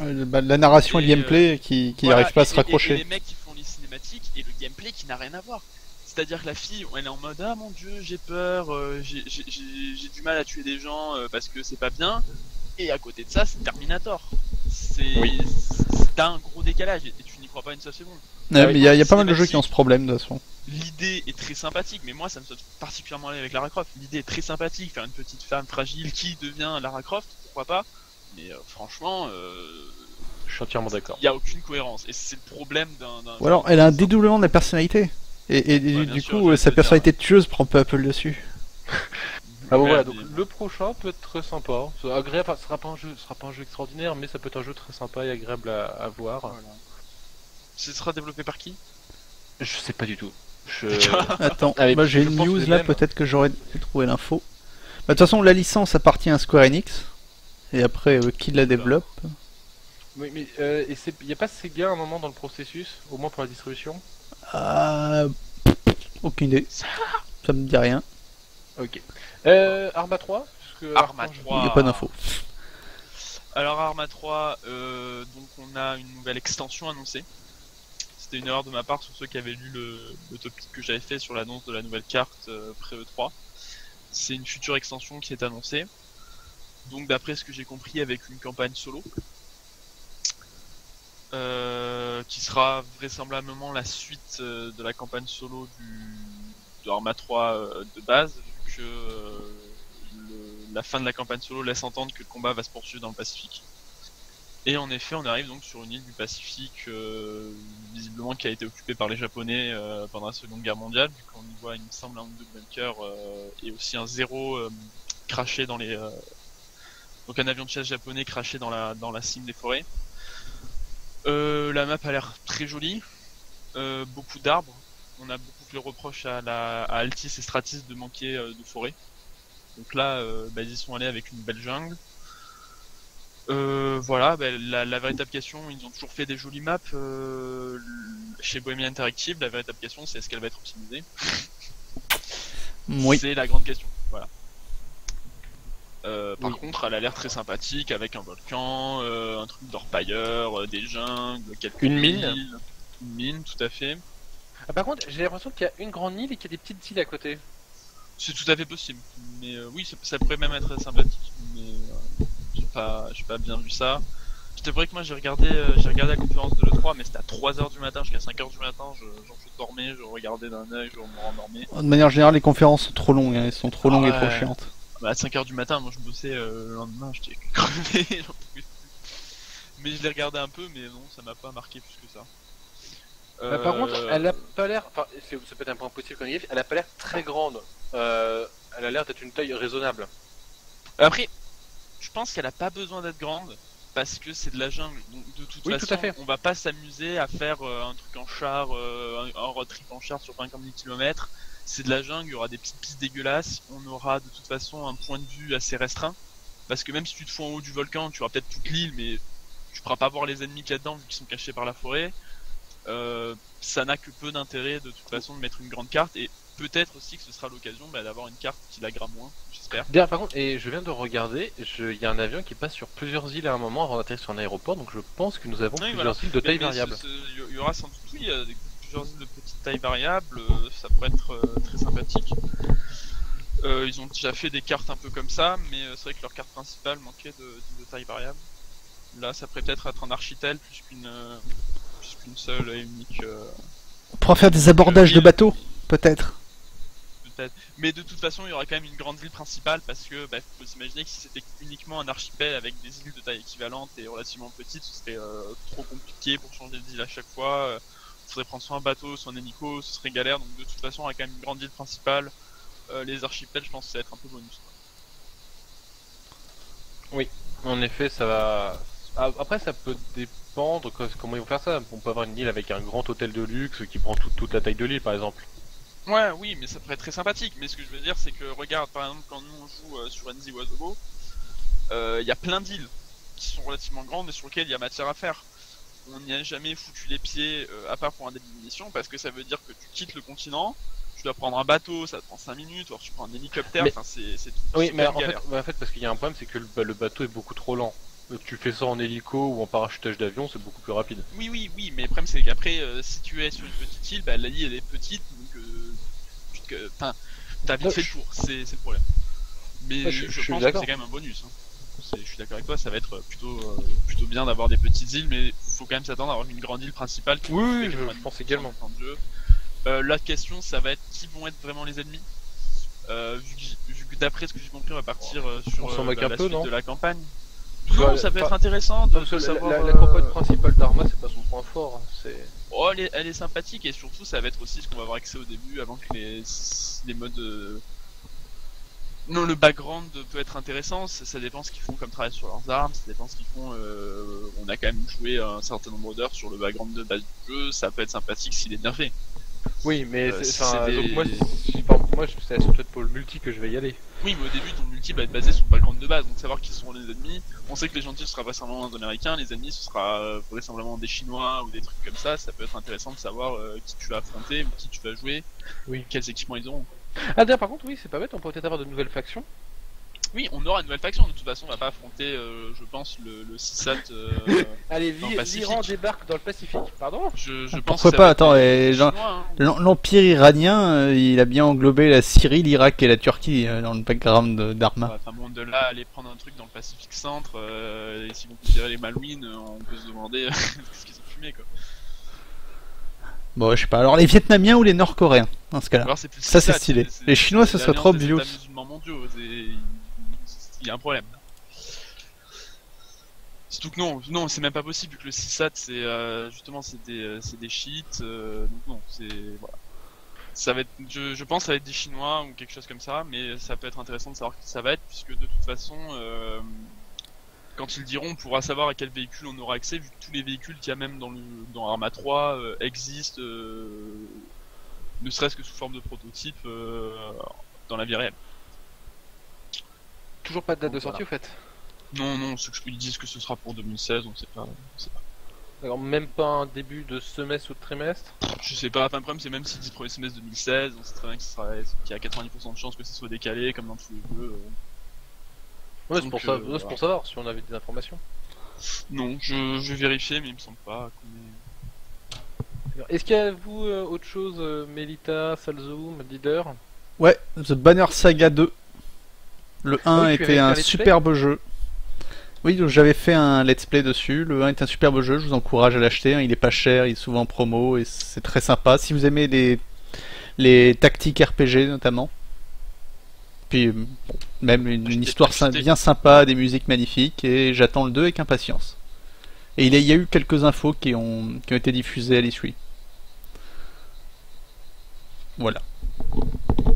Bah, moi, Kingdom Come Deliverance, qui est revenu. Alors, c'est un RPG plus dans le style historique sandbox où tu pourras faire de la forge, de l'alchimie, être un guerrier et tout. C'est. Ils avaient fait un Kickstarter, non? Ouais. Ça avait fait un Kickstarter. D'après les images, ça a l'air pas trop mal. Ça a l'air bien foutu. Après, à voir, parce que je commence à me méfier des jeux sortis sur Kickstarter. Il y a eu des bons jeux qui sont sortis, mais il y a eu beaucoup de flops aussi. Donc, à voir pour la suite ce qu'ils vont nous sortir. Parce que ce serait un jeu sorti en plusieurs parties, en fait. Donc, à voir. Et on n'avait pas déjà eu des images. Il y avait déjà eu une alpha ou quelque chose comme ça? Parce que il y a actuellement une alpha qui est en train d'être faite et il y a une. Parce qu'on a déjà vu des vidéos de youtubeurs qui ont fait des vidéos sur le jeu, non? Oui, c'est déjà en alpha, mais. Quoi, les retours n'ont pas été terribles? Bah, c'est pas que les retours n'ont pas été terribles, bah, c'est comme tous les jeux en alpha, il y a pas mal de bugs, de machins, de trucs, de features qui n'ont pas encore été mis dans le jeu, donc c'est relatif, c'est très relatif de voir ce qu'ils disent sur les personnes sur YouTube. Globalement, il y a eu des bons retours. Après, il y a eu des retours pas mitigés aussi. Donc c'est pour ça que je dis à voir, c'est parce qu'ils sont pas encore tout mis dans le jeu. C'est vrai que personnellement, ce jeu, j'ai vu des let's play dessus. Il me semble que c'est bien lui. J'ai vu Leviat qui a fait un truc dessus où il y avait du craft et tout. Et le problème, c'est que c'est ce que je te disais, Leaderlord, c'est que moi personnellement, les jeux avec open world, ça me laisse très méfiant dès que j'entends qu'il y a un open world dans un jeu. Et notamment des open world sur Kickstarter avec du crafting, parce que des fois j'ai l'impression qu'au lieu de se dire on va avoir une mécanique de gameplay un univers, un scénario ou je ne sais quoi, et on va se dire, oh, on va peut-être faire un open world, ça va être bien. J'ai l'impression que c'est des gens, ils se sont dit, oh, on va faire un open world médiéval avec un super système de craft, et voilà. Et après, ils vont essayer de faire un jeu avec ça. Et là, c'est typiquement ça, on a un open world, on a un crafting, et on n'a pas de mécanique de gameplay, alors que... Mais après c'est pas, après c'est les choix développeurs, mais un open world c'est toujours un énorme ajout pour la plupart des styles de jeu. Oui, mais il vaut mieux avoir un bon jeu avec des bonnes mécaniques de gameplay dans un jeu, dans un petit univers d'un open world qu'avoir un open world avec des mécaniques de gameplay faibles. Sinon, tu te retrouves avec un simulateur de randonnée comme Skyrim. C'est tout. Bah après, Bien, je dirais, un Mountain Blade 1, Mountain Blade 1 avait un open world, il est excellent, et il y a Mountain Blade 2 qui arrive, un jour peut-être, du coup. Non mais attends, Mountain Blade 1 c'est un open world qui c'est pas un open world avec un truc qui est modélisé, ça n'a rien à voir avec un véritable open world. Non, mais ça reprend le principe. Ça, enfin, si on part là, oui, c'est pas... Après, tout dépend ce que t'appelles un open world. Open world, c'est pas forcément un Voilà, rectangle Final en Fantasy 3D, en 3D détaillé. C'est open world, justement, le nom même, ça désigne un monde ouvert dans lequel tu te balades librement. C'est pas obligatoirement, ça Skyrim ou The Witcher. Dans les l'idée. premiers Final Fantasy où on se baladait avec son petit bonhomme sur la carte du monde, c'était un open world. Oui, d'une certaine manière, oui. D'accord. Pardon, à partir du moment où tu es Je pense libre qu'on de n'a tes pas la même mouvements définition. dans une grande zone, si. Parce que après, ça veut dire que tu rencontres et t'as une carte parmi des cartes pré-tirées qui spawn. Enfin, pour moi, ça n'a rien à voir avec un open world.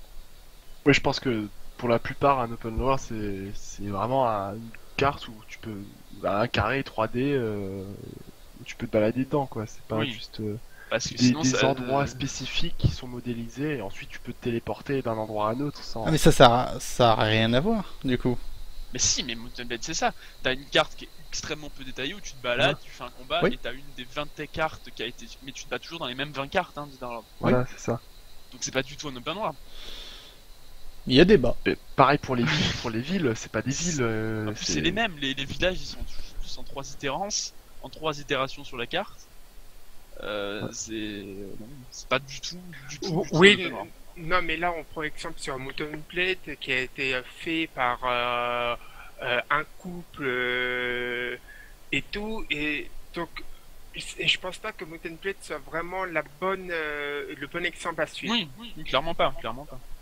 C'est parce que c'est un jeu qui a été fait vraiment de façon très amateur et pour ce qu'il a fait de façon amateur, c'est très bien. Mais de toute façon, même Mountain Blade, ça rejoint ce que je dis. À la base, Mountain Blade, ils ont fait un jeu de combat avec des mécaniques de combat, et après ils ont pensé à faire une carte de campagne en open world, si tu veux. Mais ils vont pas faire un open world avec craft pour ensuite avoir des mécaniques de gameplay. On va combler le vide à la fin. Ça me paraît. Mais après, je rejoins un petit peu Dider pour dire que quand même, c'est un open world Mountain Blade. Ah, je me sens moins seul. C'est un semi-open world alors. Moi, je considère que c'est un open Oui, world, non, tu peux te déplacer librement, t'as des missions un peu partout, Voilà. je trouve que ça correspond Pour moi, parfaitement à un open world. C'est différent oh. d'un GTA ou d'un Skyrim, mais ça reste un open world, à mes yeux. Open world, pour moi, c'est un monde ouvert. Donc, un monde ouvert, c'est tu peux aller à tel endroit A, à tel endroit B, à tel endroit C. Donc sans les Total avoir- War sont des open world. Pour moi, Non, ça n'a rien à voir, arrête de jouer au C'est vide. exactement pareil. Mais c'est la carte On du arrive, monde. tu la Mais déplaces. Total War, ça reprend la carte du monde ou d'une partie du monde, donc. Et c'est pas open parce que t'es rattaché à une ville, il y a des territoires ennemis, tu y vas, tu te fais taper dessus. Enfin, ça n'a rien à C'est voir. la même chose C'est dans Mountain des Blade. mécaniques complètement différentes. Mais ça n'empêche rien que c'est la même chose de Mountain Blade. Dans Total War, t'as une carte, après t'as des villes, tu peux déplacer Oui, ton mais mec t'as sur la grande carte. des armées, t'as des factions ennemies Mais ça reste qui un open t'interdisent. world, si tu veux. Mais si le Ah concept, bon, c'est on va c'est laisser n'importe tomber quoi, là c'est parce un que si open tu world. commences à jouer au con, ça. Je Y a vois pas, y a con, pas de débat, mais si quoi. Mais pas du tout, je comprends pas. Pour moi, si tu me dis que Mountain Blade c'est un open world, ça veut dire que les Total War sont des open world. Ça rime à rien. Les mécaniques de Mountain Blade font que tu as un intérêt à te balader, aller de ville en ville, à explorer la carte. T'explores pas la carte dans un Total War, tu vas de ville en ville uniquement, le plus vite possible Et justement pour les prendre ou les défendre. Il y a quelqu'un qui trouve la même chose que Non, Total War, tiens. c'est un- Tiens, moi justement, je suis pas d'accord avec Gron qui dit que Total War c'est en tour par tour. Pour moi, un open world peut pas être en tour par tour. Parce que c'est un truc fermé. C'est ce qu'on dit, ce que veut dire Chrome, c'est que justement les Total War ce sont pas des open world. Voilà, c'est pas justement, je suis d'accord avec lui en disant que les Total War, c'est pas un open world, dans le sens où c'est un tour par tour. Oui, mais puis au-delà de ça, c'est peut-être basé sur la base du jeu, c'est un jeu de stratégie, et un jeu de stratégie, de facto, on va dire, c'est plus ou moins un open world, tu fais ce que tu vas, enfin tu fais un peu où tu veux sur la carte. L'open world, c'est plutôt une mécanique qu'on va mettre sur les RPG, pourquoi pas sur le jeu de tir, le jeu d'aventure. Oui. Je veux dire, c'est comme si on me dit demain que Civilization 5 c'est un open world. Bah, franchement, si tu me dis que Mountain Blade c'est un open world. Les mécaniques du jeu et le le but même n'a rien à voir. C'est un jeu d'aventure avec du RPG on peut rajouter autre chose, d'autres tags, et de facto, oui, c'est un open world. Le Total War, enfin, les jeux de stratégie sont pas des open world, qu'importe le jeu de stratégie, puisque ça ne va juste pas avec le système. Après, on peut appeler ça autrement pour dire que tu peux aller où tu veux sur ta carte si t'as envie, mais. Ouais. Non, je suis pas du tout d'accord dans le sens où le Mountain Blade justement c'est un peu particulier parce que t'as justement une carte entre guillemets tactique ou stratégique sur ton jeu, mais ça n'en reste pas c'est pas du tout un open world. T'as pas un monde qui est vraiment détaillé.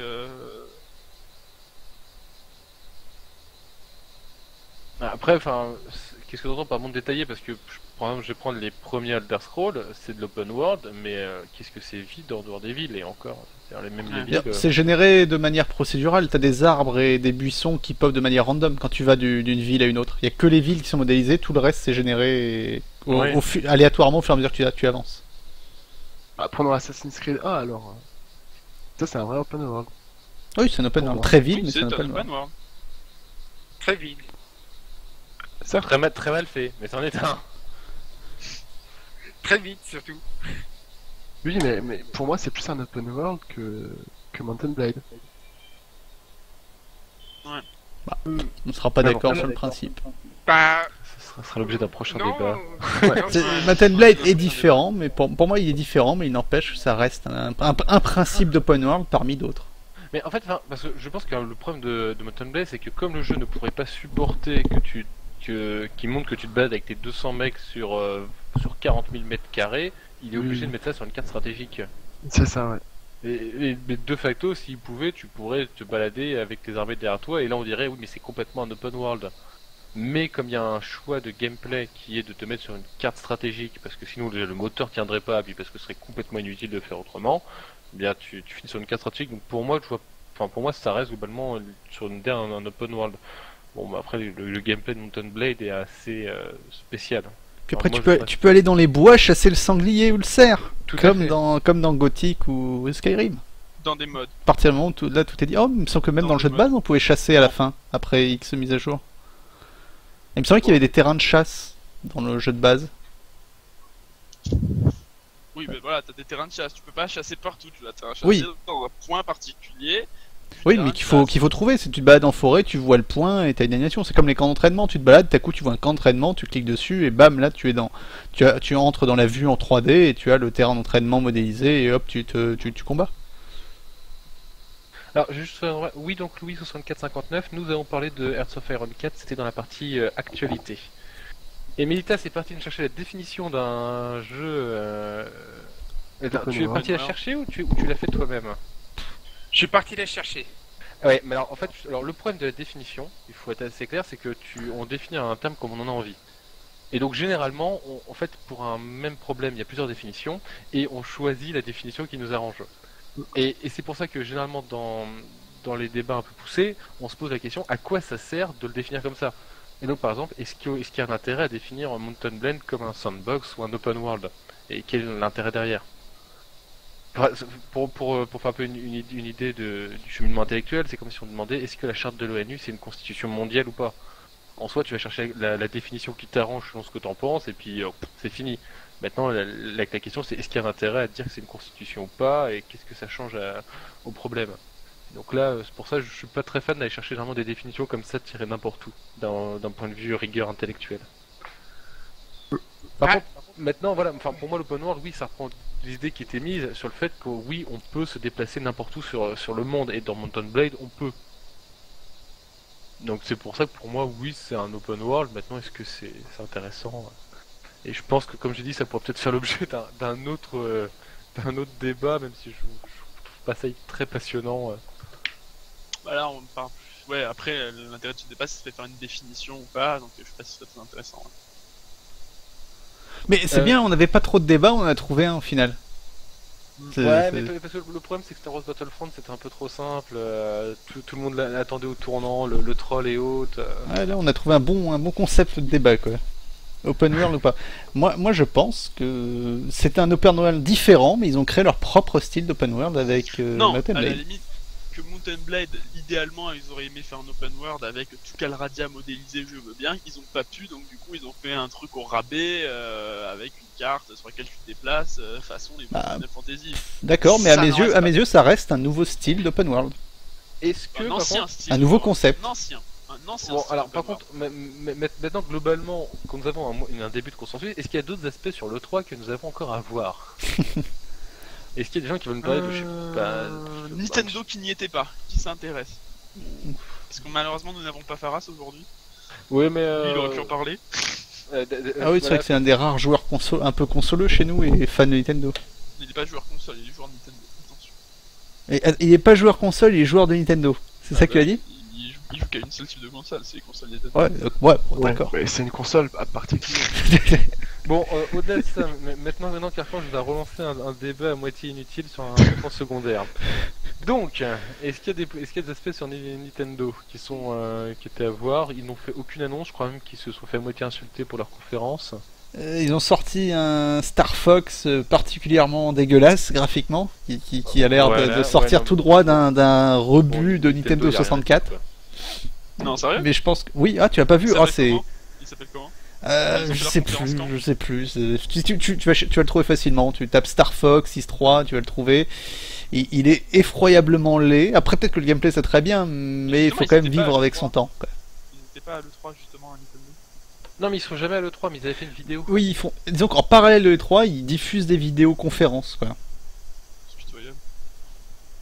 Ils veulent pas se déplacer sur place, mais ils profitent de l'attention sur le jeu vidéo pour diffuser leurs propres news. C'est Paradox fait un peu pareil, ils font 2-3 news à gauche à droite, mais ils n'y sont pas. Eux, c'est la Gamescom pour Paradox, par exemple. Donc, on a fait le tour de l'E3. Je crois qu'il y a personne qui a...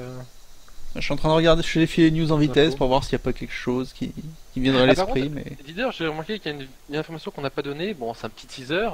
Bientôt un dossier sur Command & Conquer. Oui, dès que tu me donnes le feu vert.